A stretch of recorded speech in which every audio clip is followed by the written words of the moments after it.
Fueled by a sense of loyalty, Jesse embarks on a mission to confront the lowlifes who ripped off his friend, Skinny Pete. Tracking them down to their dilapidated, isolated house, Jesse finds the place in a shocking state of disrepair. It's clear no one has bothered to maintain the property, either inside or out. After breaking in, Jesse's mission takes an unexpected turn as he discovers a neglected young boy, the couple's son, living in squalor. The child is shockingly filthy, hasn't bathed in what seems like weeks, and clearly hasn't been fed properly.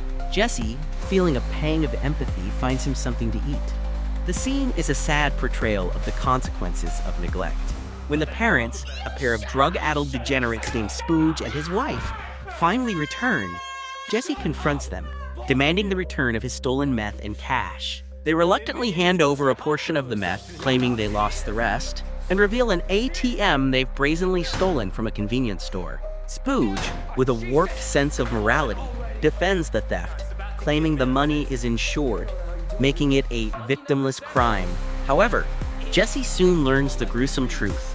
The couple callously shot and killed the store clerk during their heist. Spooge, in his drug-addled state, makes clumsy and unsuccessful attempts to crack open the ATM. After hours of frustrating work, he collapses into a drug-induced slumber next to the machine. While Jesse is distracted, playing with the young boy, Spooge's wife, a woman with a violent streak, sneak attacks Jesse, knocking him unconscious and making off with his gun and stash of drugs. Jesse, regaining consciousness, witnesses Spooge still tinkering with the bottom of the ATM. Enraged by Spooge repeatedly calling her derogatory names, his wife loses it completely and topples the heavy ATM onto him, crushing him instantly. Afterwards, she callously sits on the couch, oblivious to everything, and gets high. Jesse acts fast, snatching back his gun, grabbing whatever cash he can from the now opened ATM, and quickly dials 911 to inform the authorities.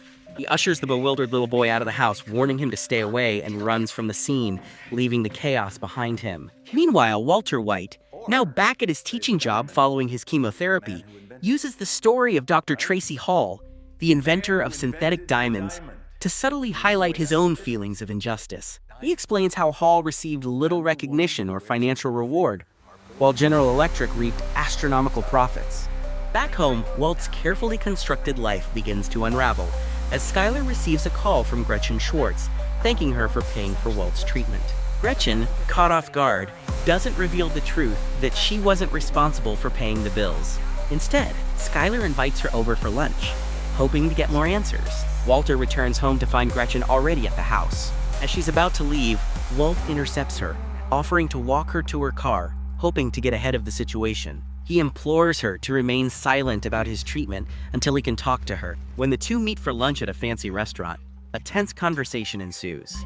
Walt, growing increasingly anxious, presses Gretchen about what Skylar may have asked her, while Gretchen wants to know how his treatment was paid for since insurance wasn't covering it. Walt insists that Gretchen not reveal his secret source of income, demanding he be the one to tell his family the truth when he chooses. He apologizes for lying to Gretchen, but she is clearly not willing to let him off the hook so easily. He has lied to everyone. Walt's bitterness about their past personal and business relationship explodes, revealing that he believes they cut him out of their company and the millions that they made, implying they left him with nothing. Gretchen retorts that he was the one who abandoned the relationship and then angrily storms off. Later that night, Skylar confronts Walt with the news that Gretchen called to inform her that she and Elliot can no longer fund his treatment. Walt, always quick with deception, lies to Skylar once more, claiming that Gretchen and Elliot are broke and unable to help. The episode ends with Jesse having secured the meth and cash from the ATM and escaping the scene, leaving the dead behind and having called the authorities.